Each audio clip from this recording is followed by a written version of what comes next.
Hi, ಎಲ್ರಿಗೂ ನಮಸ್ಕಾರ. Share marketing Kannada ಚಾನಲ್ಗೆ ನಿಮಗೆ ಸ್ವಾಗತ. ಆಗಸ್ಟ್ 14ರ ಮಾರ್ಕೆಟ್ ಅಪ್ಡೇಟ್ ನ ನೋಡೋದಾದ್ರೆ ಮಾರ್ಕೆಟ್ ನಲ್ಲಿ ಇವತ್ತೊಂದು ಫ್ಲಾಟ್ ಕ್ಲೋಸಿಂಗ್ ನೋಡೋದಕ್ಕೆ ಸಿಕ್ಕಿದೆ. ನಿಫ್ಟಿನಲ್ಲಿ 6 ಪಾಯಿಂಟ್ಗಳಷ್ಟು ಗೇನ್ ಇವತ್ತು ನೋಡೋದಕ್ಕೆ ಸಿಕ್ತು. 19,434ರಲ್ಲಿ ನಿಫ್ಟಿ ಕ್ಲೋಸಿಂಗ್ ಅನ್ನ ಕೊಟ್ಟಿದೆ. ಬಟ್ ಬೆಳಗಿನ ಸೆಷನ್ ಅಲ್ಲಿ ನಿಫ್ಟಿ 19,350ರ ಕೆಳಗಡೆ ಟ್ರೇಡ್ ಆಗ್ತಿತ್ತು. ಆ ಒಂದು ಲೆವೆಲ್ ನಿಂದ ರಿಕವರಿ ನೋಡೋದಕ್ಕೆ ಸಿಕ್ಕಿದೆ. ಸೆನ್ಸೆಕ್ಸ್ ಕೂಡ ನೆಗೆಟಿವ್ ಆಗಿ ಟ್ರೇಡ್ ಆಗ್ತಿತ್ತು ಬೆಳಗಿನ ಸೆಷನ್ ಅಲ್ಲಿ. ಅದಾದ್ಮೇಲೆ ಪಾಸಿಟಿವ್ ಕ್ಲೋಸಿಂಗ್ ಅನ್ನ ಡೇ ಎಂಡ್ ಅಲ್ಲಿ ಕೊಟ್ಟಿದೆ. ಬ್ಯಾಂಕ್ ನಿಫ್ಟಿ ಮಾತ್ರ ನೆಗೆಟಿವ್ ಕ್ಲೋಸಿಂಗ್ ಅನ್ನೇ ಕೊಟ್ಟಿದೆ. 108 ಪಾಯಿಂಟ್ಗಳ ಕರೆಕ್ಷನ್ ಬ್ಯಾಂಕ್ ನಿಫ್ಟಿಯಲ್ಲಿ ನೋಡೋದಕ್ಕೆ ಸಿಕ್ಕಿದೆ. ಸಿಪಿಐ ಇನ್ಫ್ಲೇಷನ್ ಡೇಟಾ ಡಿಕ್ಲೇರ್ ಆಗಿದೆ. RBI ನ ಪ್ರಿಡಿಕ್ಷನ್ ಏನಿತ್ತು ಅದಕ್ಕಿಂತ ಹೆಚ್ಚಿನ ಇನ್ಫ್ಲೇಷನ್ ಜುಲೈ ತಿಂಗಳಲ್ಲಿ ಡಿಕ್ಲೇರ್ ಆಗ್ತಿರೋದು ಕಾಣಿಸ್ತಿದೆ. 7.44% ನಷ್ಟು ಇನ್ಫ್ಲೇಷನ್ ಜುಲೈ ತಿಂಗಳಲ್ಲಿ ಡಿಕ್ಲೇರ್ ಆಗಿದೆ. ಜೂನ್ ತಿಂಗಳಲ್ಲಿ ಇನ್ಫ್ಲೇಷನ್ 4.8% ಇತ್ತು. RBI 6ರಿಂದ 6.2% ನಷ್ಟು ಇನ್ಫ್ಲೇಷನ್ ಡಿಕ್ಲೇರ್ ಆಗ್ಬೋದು ಅಂತ ಪ್ರಿಡಿಕ್ಟ್ ಮಾಡಿದ್ರು. ಬಟ್ ತುಂಬಾನೇ ಹೈಯರ್ ಇನ್ಫ್ಲೇಷನ್ ನೋಡೋದಕ್ಕೆ ಸಿಗ್ತದೆ. ಸೊ ಖಂಡಿತವಾಗ್ಲೂ ಇದು ಮಾರ್ಕೆಟ್ಗೆ ನೆಗೆಟಿವ್ ಆಗಿರುತ್ತೆ. ವೆಜಿಟೇಬಲ್ ಪ್ರೈಸಸ್ ಇನ್ಕ್ರೀಸ್ ಆಗಿರೋದು ಇನ್ಫ್ಲೇಷನ್ ಅನ್ನ ಇನ್ನಷ್ಟು ಇನ್ಕ್ರೀಸ್ ಮಾಡಿದೆ. ಹಾಗೆ ಬೇರೆ ಎಲ್ಲ ಸೆಕ್ಟರ್ಗಳಲ್ಲೂ ಕೂಡ ನಮಗೆ ಇನ್ಫ್ಲೇಷನ್ ಇನ್ಕ್ರೀಸ್ ಆಗ್ತಿರೋದು ಕಾಣಿಸ್ತದೆ. RBI ನ ಗೈಡ್ ಲೈನ್ ಇರೋದು 2ರಿಂದ 6% ನಷ್ಟು ಇನ್ಫ್ಲೇಷನ್ ಡಿಕ್ಲೇರ್ ಆಗ್ಬೋದು ಅಂತ. ಬಟ್ 7.4% ನಷ್ಟು ಇನ್ಫ್ಲೇಷನ್ ಡಿಕ್ಲೇರ್ ಆಗಿರೋದು. ಸೊ ಮುಂದಿನ RBI ಮೀಟಿಂಗ್ ಏನಿದೆ ಆ ಒಂದು ಮೀಟಿಂಗ್ ನಲ್ಲಿ ಇಂಟ್ರೆಸ್ಟ್ ರೇಟ್ ಮತ್ತೆ ಹೈಕ್ ಆಗುವ ರೀತಿಯಲ್ಲಿ ಮಾಡುವಂತ ಚಾನ್ಸಸ್ ಇರುತ್ತೆ. ಮುಂದಿನ RBI ನ ಮೀಟಿಂಗ್ ಏನಿದೆ ಅಕ್ಟೋಬರ್ 4ರಿಂದ 6ರವರೆಗೂ ನಡೆಯುತ್ತೆ. ಸೊ ಆ ಒಂದು ಡೇಟ್ಗೂ ಮುಂಚೆ ನಮಗೆ ಆಗಸ್ಟ್ ತಿಂಗಳ ಇನ್ಫ್ಲೇಷನ್ ಡೇಟಾ ಕೂಡ ಬರುತ್ತೆ. ಆಗಸ್ಟ್ ನಲ್ಲೂ ಕೂಡ ಇದೇ ರೀತಿಯಲ್ಲಿ ಇನ್ಫ್ಲೇಷನ್ ಕಂಟಿನ್ಯೂ ಆದ್ರೆ ಖಂಡಿತವಾಗ್ಲೂ RBI at least 25 basis point interest rate ಅನ್ನ ಹೈಕ್ ಮಾಡುವಂತ ಚಾನ್ಸಸ್ ಇರುತ್ತೆ. ಸೊ ಕೆಲವೊಂದಿಷ್ಟು ಬ್ರೋಕರೇಜಸ್ಗಳು ಕೆಲವೊಂದಿಷ್ಟು ಎಕ್ಸ್ಪರ್ಟ್ಗಳು 5.4ರಿಂದ 6% ಅಷ್ಟು ಇನ್ಫ್ಲೇಷನ್ ಅನ್ನ ಎಕ್ಸ್ಪೆಕ್ಟ್ ಮಾಡ್ತಿದ್ರು. ಬಟ್ ಕೇವಲ ಮೋತಿಲಾಲ್ ಓಸ್ವಾಲ್ ಫೈನಾನ್ಷಿಯಲ್ ಸರ್ವಿಸಸ್ ನ ನಿಖಿಲ್ ಗುಪ್ತಾ ಅವರು 7.6% ಅಷ್ಟು ಪ್ರೆಡಿಕ್ಷನ್ ಅನ್ನ ಮಾಡಿದ್ರು. ಸೊ ಅರೌಂಡ್ ಅದೇ ಲೆವೆಲ್ ನಲ್ಲಿ ನಮಗೆ ಜುಲೈ ಇನ್ಫ್ಲೇಷನ್ ನೋಡೋದಕ್ಕೆ ಸಿಕ್ಕಿದೆ.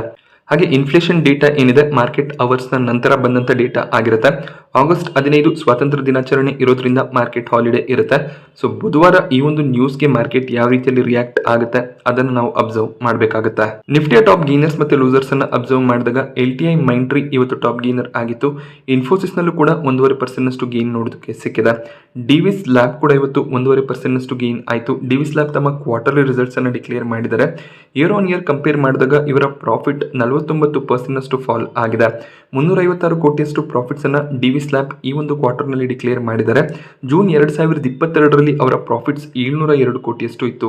But quarter on quarter compare ಮಾಡಿದಾಗ ಇವರ ಪ್ರಾಫಿಟ್ ನಲ್ಲಿ 10% ಅಷ್ಟು ಇನ್ಕ್ರೀಸ್ ನೋಡೋದಕ್ಕೆ ಸಿಕ್ಕಿದೆ. 321 ಕೋಟಿಯಷ್ಟು ಪ್ರಾಫಿಟ್ಸ್ ಅನ್ನ ಇವರು ಮಾರ್ಚ್ ಕ್ವಾರ್ಟರ್ ನಲ್ಲಿ ಡಿಕ್ಲೇರ್ ಮಾಡಿದ್ರು. ಬಟ್ ಸ್ಟಿಲ್ ಬ್ರೋಕರೇಜ್ ಗಳು ಎಸ್ಟಿಮೇಷನ್ ಅನ್ನ ಇಟ್ಟಿದ್ರು ಅದಕ್ಕಿಂತ ಕಡಿಮೆ ಪ್ರಾಫಿಟ್ಸ್ ನೋಡೋದಕ್ಕೆ ಸಿಕ್ಕಿದೆ. ಸೊ ಇವರ ರಿಸಲ್ಟ್ 1 ಗಂಟೆ ಸುಮಾರಿಗೆ ಡಿಕ್ಲೇರ್ ಆಯಿತು. ಅದಾದ್ಮೇಲೆ ನಮಗೆ ಒಳ್ಳೆ ಒಂದು ಸ್ಟ್ರಾಂಗ್ ಮೊಮೆಂಟಮ್ ಕೂಡ ಡಿವಿಸ್ ಲ್ಯಾಬ್ ಅಲ್ಲಿ ನೋಡೋದಕ್ಕೆ ಸಿಕ್ಕಿದೆ. Quarter on quarter performance improve ಆಗಿರೋದು ಹಾಗೆ ಒಳ್ಳೆ ಒಂದು ರೆವೆನ್ಯೂ ಗ್ರೋತ್ ನೋಡೋದಕ್ಕೆ ಸಿಕ್ಕಿರೋದು ಡಿವಿಸ್ ಲ್ಯಾಬ್ ಪಾಸಿಟಿವ್ ಆಗಿ ಕ್ಲೋಸ್ ಆಗೋದಕ್ಕೆ ರೀಸನ್ ಆಗಿದೆ. ಹಾಗೆ HUL ಮತ್ತೆ ರಿಲಯನ್ಸ್ ನಲ್ಲೂ ಕೂಡ 1% ಹೆಚ್ಚಿನ ಅಪ್ಸೈಡ್ ಇವತ್ತು ನೋಡೋದಕ್ಕೆ ಸಿಕ್ಕಿದೆ. ಟಾಪ್ ಲೂಸರ್ಸ್ ಲಿಸ್ಟ್ ನಲ್ಲಿ ಅದಾನಿ ಎಂಟರ್ಪ್ರೈಸಸ್ ನೋಡೋದಕ್ಕೆ ಸಿಕ್ತು. ಸುಪ್ರೀಂ ಕೋರ್ಟ್ಗೆ ಸೆಬಿ ಇವತ್ತು ರಿಪೋರ್ಟ್ ಅನ್ನ ಸಬ್ಮಿಟ್ ಮಾಡಬೇಕಿತ್ತು. ಅದರ ಬಗ್ಗೆ ಯಾವುದೇ ಒಂದು ನ್ಯೂಸ್ ಇವತ್ತು ನೋಡೋದಕ್ಕೆ ಸಿಗಲಿಲ್ಲ. ಮೇ ಬಿ ಅದರ ಬಗ್ಗೆ ನ್ಯೂಸ್ ನಮಗೆ ನಾಳೆ ದಿನ ನೋಡೋದಕ್ಕೆ ಸಿಗಬಹುದು. ಸೊ ಆ ಒಂದು ನ್ಯೂಸ್ ನಿಂದ ಸ್ವಲ್ಪ ಪ್ಯಾನಿಕ್ ಅದಾನಿ ಎಂಟರ್ಪ್ರೈಸಸ್ ನಲ್ಲಿ ನೋಡೋದಕ್ಕೆ ಸಿಕ್ತು. ಅದಾನಿ ಪೋರ್ಟ್ ಕೂಡ ಬೆಳಗಿನ ಸೆಷನ್ ಅಲ್ಲಿ ಸ್ವಲ್ಪ ನೆಗೆಟಿವ್ ಆಗಿ ಟ್ರೇಡ್ ಆಗ್ತಿತ್ತು. ಡೆಲಾಯ್ಟ್ ರಿಸೈನ್ ಮಾಡಿರೋದು ಕೂಡ ಎಲ್ಲೋ ಒಂದು ಕಡೆ ಅದಾನಿ ಗ್ರೂಪ್ಗೆ ನೆಗೆಟಿವ್ ಆಗಿರುತ್ತೆ. JSW ಸ್ಟೀಲ್ ಮತ್ತೆ ಇಂಡಾಲ್ಕೋನಲ್ಲೂ ಕೂಡ 2.5% ಹೆಚ್ಚಿನ ಕರೆಕ್ಷನ್ ಇವತ್ತು ನೋಡೋದಕ್ಕೆ ಸಿಕ್ಕಿದೆ. SBI ಮತ್ತೆ ಟಾಟಾ ಸ್ಟೀಲ್ ಕೂಡ ನೆಗೆಟಿವ್ ಆಗಿ ಕ್ಲೋಸ್ ಆಗಿದೆ. ಇವತ್ತು ಮೆಟಲ್ ಸೆಕ್ಟರ್ನ ಸ್ಟಾಕ್ಗಳಲ್ಲಿ ಹೆಚ್ಚಿನ ವೀಕ್ನೆಸ್ ನೋಡೋದಕ್ಕೆ ಸಿಕ್ಕಿದೆ. FII DII ಆಕ್ಟಿವಿಟಿಯನ್ನು ಅಬ್ಸರ್ವ್ ಮಾಡಿದಾಗ ಮತ್ತೆ ಇವತ್ತು FIIs ನೆಟ್ ಸೆಲ್ಲರ್ಸ್ ಆಗಿದ್ದಾರೆ. 2,324 ಕೋಟಿ ಅಮೌಂಟ್ ನ ನೆಟ್ ಸೆಲ್ಲಿಂಗ್ FIIs ಕಡೆಯಿಂದ ಬಂದಿದೆ. DIIs ನೆಟ್ ಬೈಯರ್ಸ್ ಆಗಿದ್ದು 1,460 ಕೋಟಿ ಅಮೌಂಟ್ ನ ಬೈಯಿಂಗ್ ಅನ್ನ ಮಾಡಿದ್ದಾರೆ. ನೈಕಾದಲ್ಲೂ ಕೂಡ ಇವತ್ತು 8% ಹೆಚ್ಚಿನ ಕರೆಕ್ಷನ್ ನೋಡೋದಕ್ಕೆ ಸಿಕ್ತು. ಇದಕ್ಕೆ ಕೂಡ ರೀಸನ್ Q1 ರಿಸಲ್ಟ್ ಆಗಿರುತ್ತೆ. ಬ್ರೋಕರೇಜ್ಗಳ ಎಕ್ಸ್ಪೆಕ್ಟೇಷನ್ಸ್ ಏನಿತ್ತು ಆ ಪ್ರಕಾರ ನೈಕಾದ ಪ್ರಾಫಿಟ್ ಡಿಕ್ಲೇರ್ ಆಗೋದು ಕಾಣಿಸ್ತಿಲ್ಲ. 3.3 ಕೋಟಿಯಷ್ಟು ಪ್ರಾಫಿಟ್ಸ್ ಅನ್ನು ಇವರು ಡಿಕ್ಲೇರ್ ಮಾಡಿದ್ದಾರೆ. But year on year compare ಮಾಡಿದಾಗ ಇವರ ಪ್ರಾಫಿಟ್ 27% ಅಷ್ಟು ಫಾಲ್ ಆಗಿದೆ. ಹಾಗೆ ಕೆಲವೊಂದಿಷ್ಟು ಬ್ರೋಕರೇಜ್ಗಳು ಟಾರ್ಗೆಟ್ ಅನ್ನ ಡೌನ್ ಗ್ರೇಡ್ ಕೂಡ ಮಾಡಿದ್ದಾರೆ.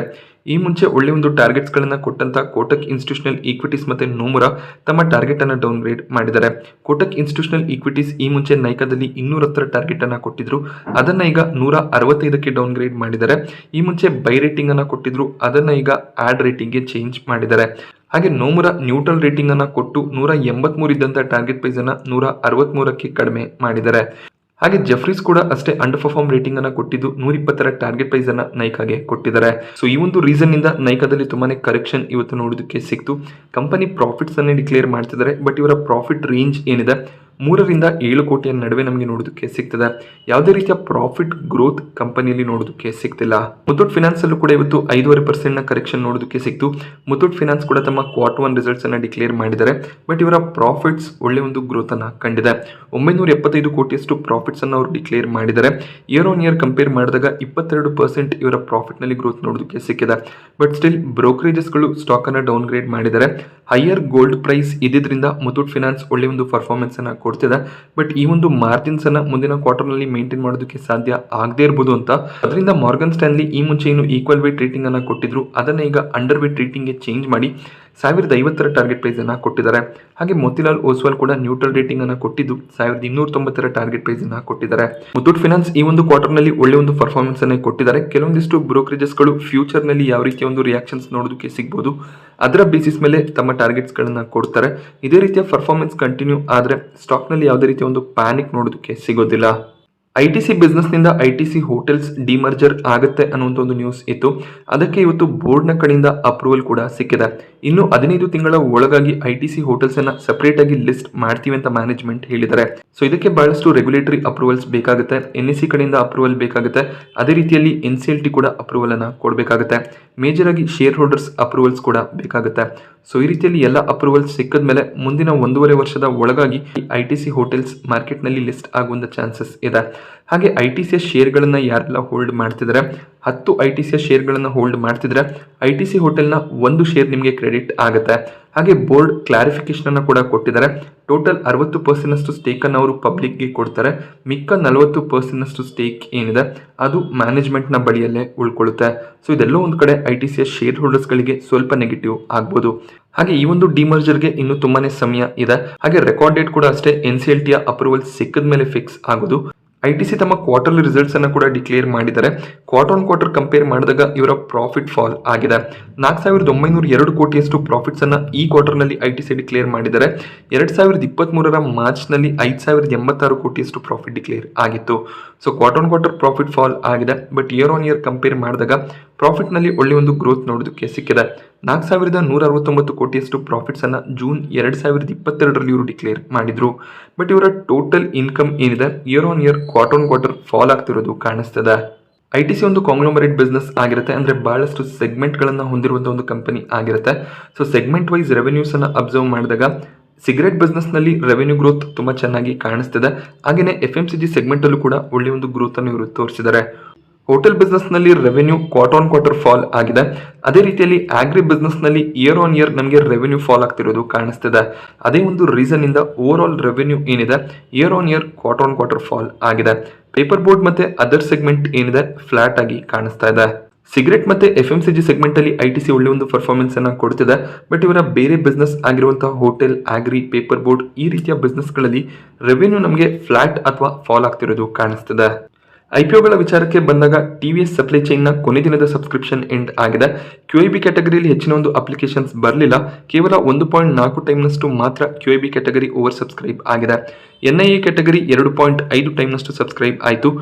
ರಿಟೇಲ್ ಕ್ಯಾಟಗರಿಯಲ್ಲಿ ಕೇವಲ 10% ಅಷ್ಟು ಆಫರ್ ಮಾತ್ರ ಇದ್ದಿದ್ರಿಂದ 8 ಟೈಮ್ ಓವರ್ ಸಬ್ಸ್ಕ್ರಿಪ್ಷನ್ ನೋಡೋದಕ್ಕೆ ಸಿಗ್ತದೆ. ಓವರ್ ಆಲ್ ಇಶ್ಯೂ 3 ಟೈಮ್ನಷ್ಟು ಸಬ್ಸ್ಕ್ರೈಬ್ ಆಗಿದೆ. ಸೊ ಯಾರೆಲ್ಲ NIA ಕ್ಯಾಟಗರಿಯಲ್ಲಿ ಅಪ್ಲಿಕೇಶನ್ಸ್ ಗಳನ್ನ ಹಾಕಿರ್ತಾರೆ ಸೊ ಆಲ್ಮೋಸ್ಟ್ ಎಲ್ರಿಗೂ ಕೂಡ ಅಲಾಟ್ಮೆಂಟ್ ಕನ್ಫರ್ಮ್ ಆಗುವಂತ ಚಾನ್ಸಸ್ ಇರುತ್ತೆ. ಸೊ ರಿಟೇಲ್ ಕ್ಯಾಟಗರಿಯಲ್ಲಿ ಸ್ವಲ್ಪ ಅಲಾಟ್ಮೆಂಟ್ ಕಷ್ಟ ಆಗ್ಬೋದು. ಬಟ್ ಪ್ರೀಮಿಯಂ ತುಂಬಾನೇ ಫಾಲ್ ಆಗಿದೆ. ₹3 ಪ್ರೀಮಿಯಂ ನೋಡೋದಕ್ಕೆ ಸಿಗ್ತದೆ. ಕೇವಲ ₹250 ಲಿಸ್ಟಿಂಗ್ ಗೇನ್ಸ್ ಮಾತ್ರ ಇವತ್ತು ನೋಡೋದಕ್ಕೆ ಸಿಗ್ತದೆ. QIB ಕ್ಯಾಟಗರಿಯಲ್ಲಿ ಅಷ್ಟಾಗಿ ಅಪ್ಲಿಕೇಶನ್ಸ್ ಗಳು ಬಂದಿಲ್ಲ. ಸೊ ಅದರಿಂದ ಪ್ರೀಮಿಯಂ ಇನ್ನು ಇನ್ಕ್ರೀಸ್ ಆಗುವಂತ ಚಾನ್ಸಸ್ ತುಂಬಾನೇ ಕಡಿಮೆ ಇರುತ್ತೆ. ಹಾಗೇನೆ SBFC ನಲ್ಲಿ ಗ್ರೇ ಮಾರ್ಕೆಟ್ ಪ್ರೀಮಿಯಂ ಸ್ಟೇಬಲ್ ಆಗಿ ಕಾಣಿಸ್ತದೆ. ನಿನ್ನೆ ಕೂಡ 26ರ ಪ್ರೀಮಿಯಂ ನೋಡೋದಕ್ಕೆ ಸಿಕ್ತಿತ್ತು. ಇವತ್ತು ಕೂಡ 26ರ ಪ್ರೀಮಿಯಂ ನೋಡೋದಕ್ಕೆ ಸಿಕ್ಕಿದ್ದು ₹6,700 ಲಿಸ್ಟಿಂಗ್ ಗೇನ್ಸ್ ಅನ್ನ ಎಕ್ಸ್ಪೆಕ್ಟ್ ಮಾಡಬಹುದಾಗುತ್ತೆ. ಬುಧವಾರ SBFC ಫಿನಾನ್ಸ್ ಮಾರ್ಕೆಟ್ ನಲ್ಲಿ ಲಿಸ್ಟ್ ಆಗ್ತಿದೆ. ಸೊ ಲಿಸ್ಟಿಂಗ್ ಗೇನ್ಸ್ ಗಳನ್ನ ಬುಕ್ ಮಾಡ್ಕೊಳ್ಳೋದು ಒಳ್ಳೆ ಒಂದು ಆಲೋಚನೆ ಆಗುತ್ತೆ. ಅದೇ ರೀತಿಯಲ್ಲಿ ಕಾನ್ಕೋರ್ಡ್ ಬಯೋಟೆಕ್ ನ IPO ಅಲಾಟ್ಮೆಂಟ್ ಸ್ಟೇಟಸ್ ಇವತ್ತು ಬಂದಿದೆ. ಲಿಂಕ್ ಇನ್ ಟೈಮ್ ಅಪ್ಲಿಕೇಶನ್ ನಲ್ಲಿ ಅಲಾಟ್ಮೆಂಟ್ ಸ್ಟೇಟಸ್ ಅನ್ನ ಚೆಕ್ ಮಾಡಬಹುದಾಗುತ್ತೆ. ಲಿಂಕ್ ಅನ್ನು ನಾನು ಟೆಲಿಗ್ರಾಮ್ ಅಲ್ಲಿ ಕೂಡ ಪೋಸ್ಟ್ ಮಾಡಿದೆ. ಗ್ರೇ ಮಾರ್ಕೆಟ್ ಪ್ರೀಮಿಯಂ ಸ್ವಲ್ಪ ಫಾಲ್ ಆಗಿದೆ. 100ರ ಪ್ರೀಮಿಯಂ ನೋಡೋದಕ್ಕೆ ಸಿಗ್ತದೆ. 20ರ ಲಾಟ್ ಆಗಿರೋದ್ರಿಂದ 2000 ಲಿಸ್ಟಿಂಗ್ ಇನ್ನ ಚಾನ್ಸಸ್ ಇದೆ. ಸೊ ನಾನು 4 ಅಕೌಂಟ್ಗಳಿಂದ ಅಪ್ಲಿಕೇಶನ್ ಅನ್ನು ಹಾಕಿದೆ. 2 ಅಲಾಟ್ಮೆಂಟ್ ಸಿಕ್ಕಿದೆ. ಕಾನ್ಕೋರ್ಡ್ ಬಯೋಟೆಕ್ ನ IPO ಆಗಸ್ಟ್ 18ಕ್ಕೆ ಮಾರ್ಕೆಟ್ ನಲ್ಲಿ ಲಿಸ್ಟ್ ಆಗ್ತಾ ಇದೆ. ಸೊ ನಾನಿವತ್ತು ನಿಮಗೆ ಮಾರ್ಕೆಟ್ನ ಬಗ್ಗೆ ಕೊಟ್ಟಂತ ಇನ್ಫಾರ್ಮೇಶನ್ ಇಷ್ಟ ಆದರೆ ವಿಡಿಯೋನ ಲೈಕ್ ಮಾಡಿ. ಹಾಗೆ ಇದೇ ರೀತಿಯ ಮಾರ್ಕೆಟ್ ಅಪ್ಡೇಟ್ಸ್ಗಳಿಗೋಸ್ಕರ ಚಾನಲ್ನ ಸಬ್ಸ್ಕ್ರೈಬ್ ಮಾಡ್ಕೊಳ್ಳಿ. Thank you friends.